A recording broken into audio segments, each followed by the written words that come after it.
हम सभी ने बीते दिनों में देश का सामर्थ्य और उसका संयम दोनों देखा है। मैं सबसे पहले भारत की पराक्रमी सेनाओं को, सशस्त्र बलों को, हमारी खुफिया एजेंसियों को, हमारे वैज्ञानिकों को, हर भारतवासी की तरफ से सैल्यूट करता हूं। हमारे वीर सैनिकों ने ऑपरेशन सिंदूर के लक्ष्यों की प्राप्ति के लिए असीम शौर्य का प्रदर्शन किया। मैं उनकी वीरता को, उनके साहस को, उनके पराक्रम को आज समर्पित करता हूं हमारे देश की हर माता को, देश की हर बहन को और देश की हर बेटी को ये पराक्रम समर्पित करता हूं। साथियों, 22 अप्रैल को पहलगाम में आतंकवादियों ने जो बर्बरता दिखाई थी, उसने देश और दुनिया को झकझोर दिया था। छुट्टियां मना रहे निर्दोष मासूम नागरिकों को धर्म पूछकर उनके परिवार के सामने, उनके बच्चों के सामने बेरहमी से मार डालना,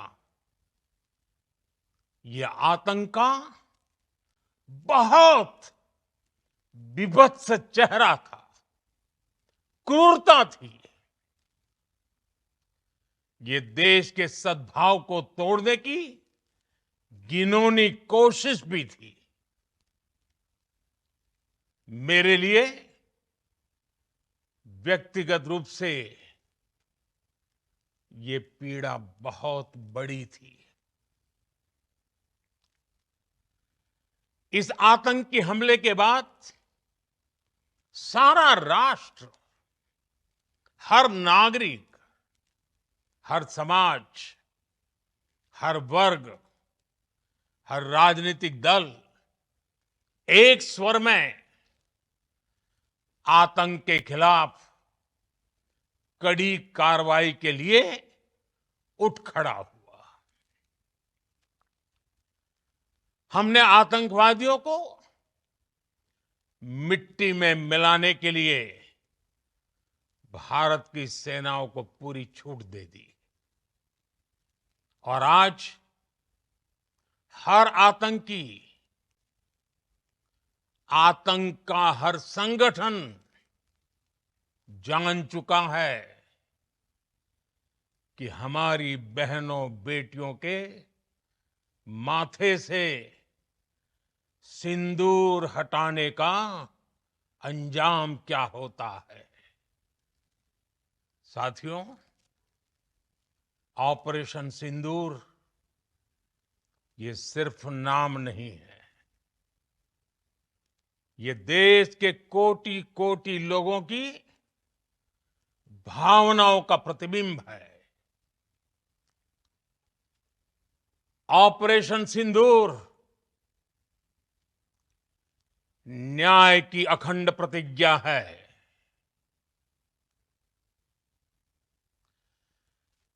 6 मई की देर रात, 7 मई की सुबह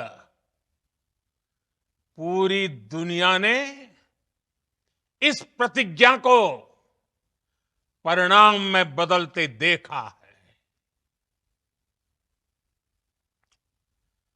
भारत की सेनाओं ने पाकिस्तान में आतंक के ठिकानों पर, उनके ट्रेनिंग सेंटर्स पर सटीक प्रहार किया। आतंकियों ने सपने में भी नहीं सोचा था कि भारत इतना बड़ा फैसला ले सकता है। लेकिन जब देश एकजुट होता है, नेशन फर्स्ट की भावना से भरा होता है, राष्ट्र सर्वोपरि होता है, तो फौलादी फैसले लिए जाते हैं, परिणाम लाकर दिखाए जाते हैं। जब पाकिस्तान में आतंक के अड्डों पर भारत की मिसाइलों ने हमला बोला, भारत के ड्रोन्स ने हमला बोला, तो आतंकी संगठनों की इमारतें नहीं, बल्कि उनका हौसला भी थर्रा गया। बहावलपुर और मुरिद के जैसे आतंकी ठिकाने एक प्रकार से ग्लोबल टेररिज्म की यूनिवर्सिटीज रही है। दुनिया में कहीं पर भी जो बड़े आतंकी हमले हुए हैं, चाहे 9/11 हो, चाहे लंदन ट्यूब बॉम्बिंग हो, या भारत में दशकों से जो बड़े बड़े आतंकी हमले हुए हैं, उन सब के तार कहीं ना कहीं आतंक के इन्हीं ठिकानों से जुड़ते रहे हैं। आतंकियों ने हमारी बहनों का सिंदूर उजाड़ा था, इसलिए भारत ने आतंक के ये हेडक्वार्टर्स उजाड़ दिए। भारत के इन हमलों में 100 से अधिक खूंखार आतंकवादियों को मौत के घाट उतारा गया है। आतंक के बहुत सारे आका बीते 2.5-3 दशकों से खुलेआम पाकिस्तान में घूम रहे थे, जो भारत के खिलाफ साजिशें करते थे। उन्हें भारत ने एक झटके में खत्म कर दिया। साथियों, भारत की इस कार्रवाई से पाकिस्तान घोर निराशा में गिर गया था, हताशा में गिर गया था, बौखला गया था।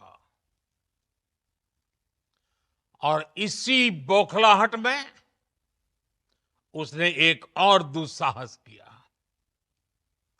आतंक पर भारत की कार्रवाई का साथ देने के बजाय पाकिस्तान ने भारत पर ही हमला करना शुरू कर दिया। पाकिस्तान ने हमारे स्कूलों, कॉलेजों को, गुरुद्वारों को, मंदिरों को, सामान्य नागरिकों के घरों को निशाना बनाया। पाकिस्तान ने हमारे सैन्य ठिकानों को निशाना बनाया। लेकिन इसमें भी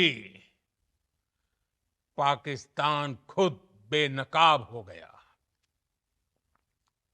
दुनिया ने देखा कि कैसे पाकिस्तान के ड्रोन्स, पाकिस्तान की मिसाइलें भारत के सामने तिनके की तरह बिखर गई।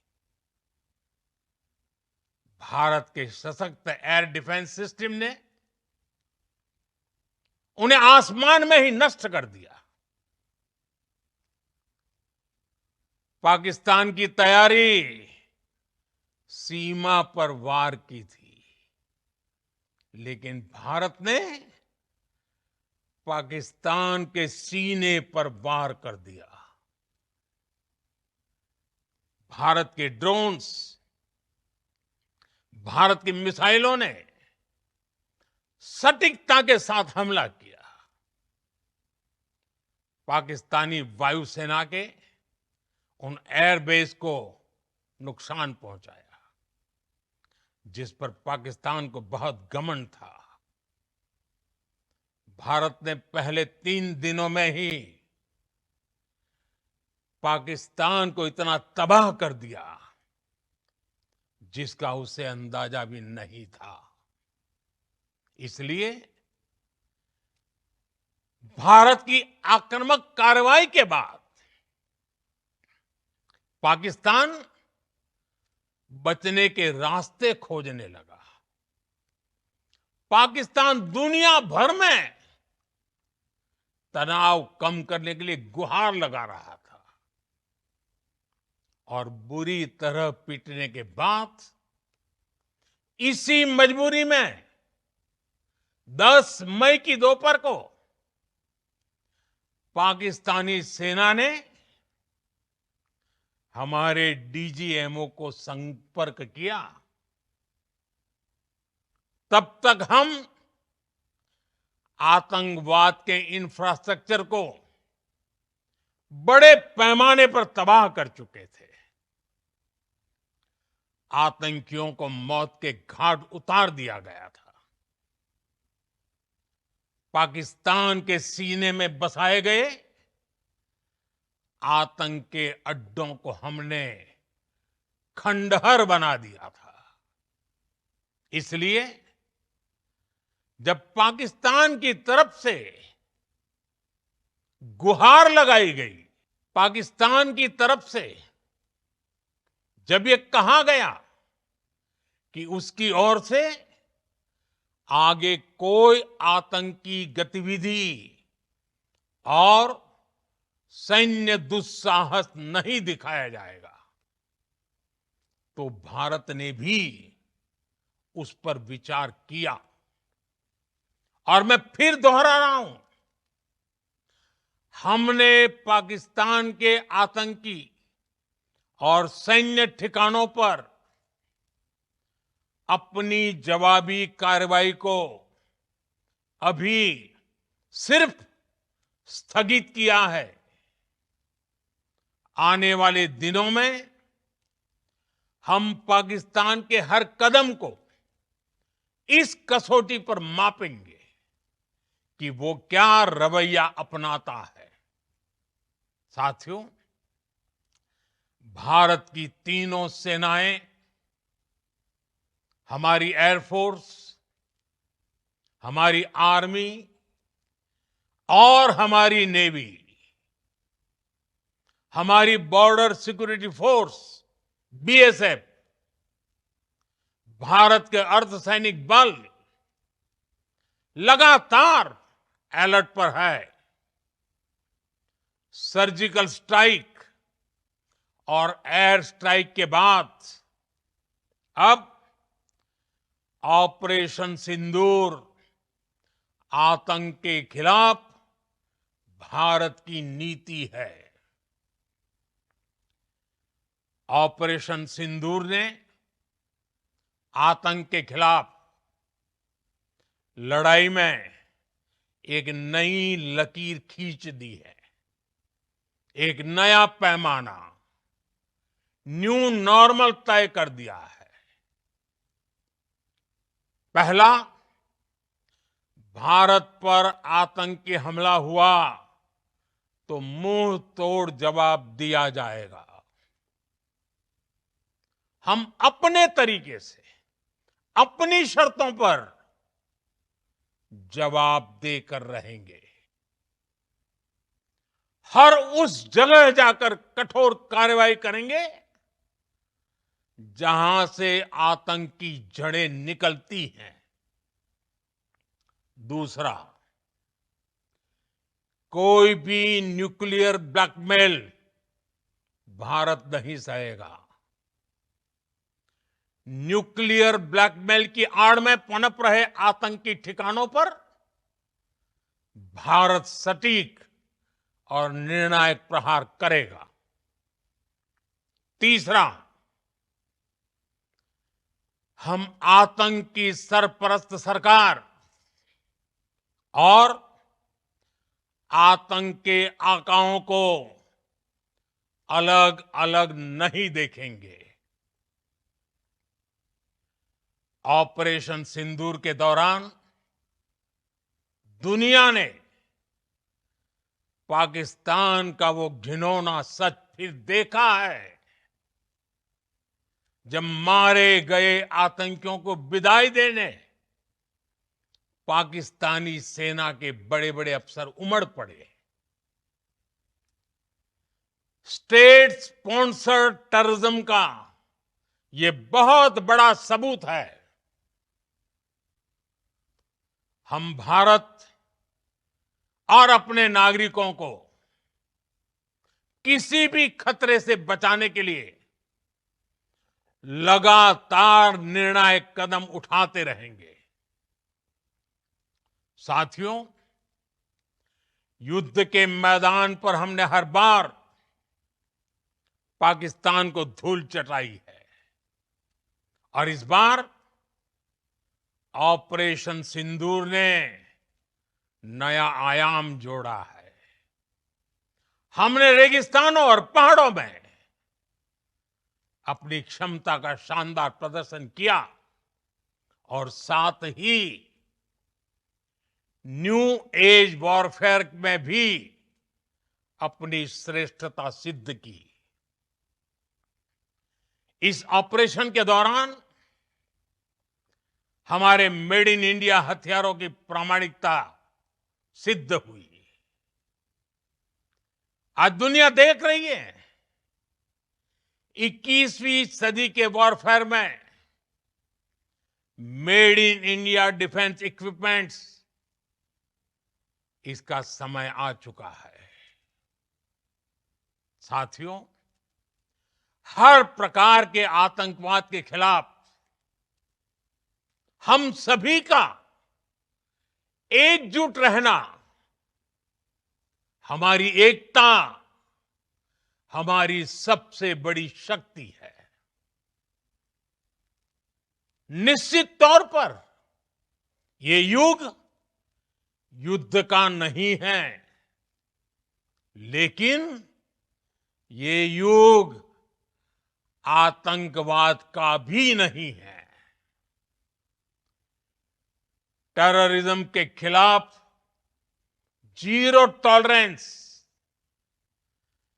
ये एक बेहतर दुनिया की गारंटी है। साथियों, पाकिस्तानी फौज,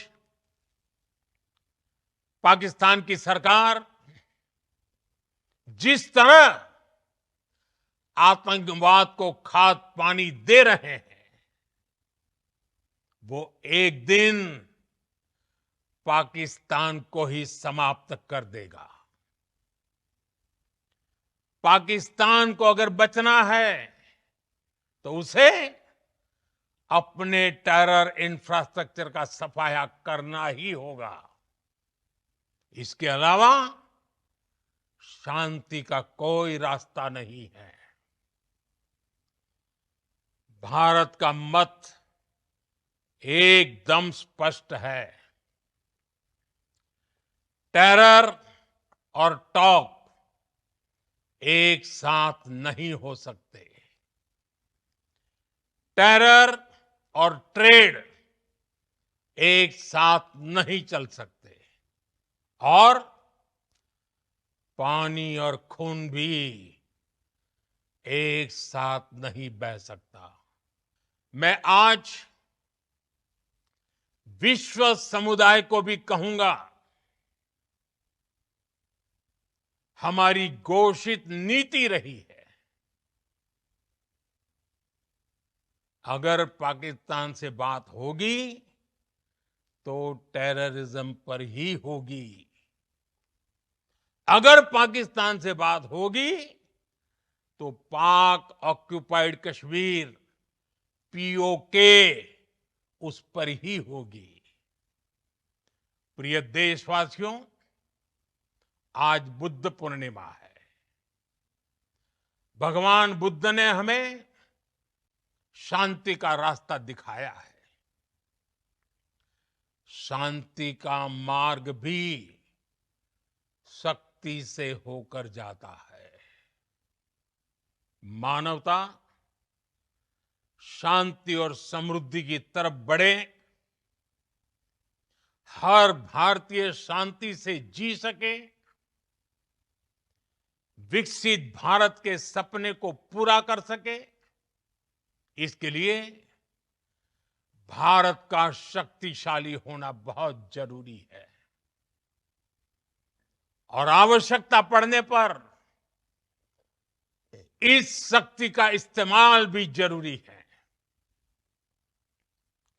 और पिछले कुछ दिनों में भारत ने यही किया है। मैं एक बार फिर भारत की सेना और सशस्त्र बलों को सैल्यूट करता हूं। हम भारतवासी के हौसले, हर भारतवासी का एकजुटता का शपथ, संकल्प, मैं उसे नमन करता हूं। बहुत बहुत धन्यवाद। भारत माता की जय।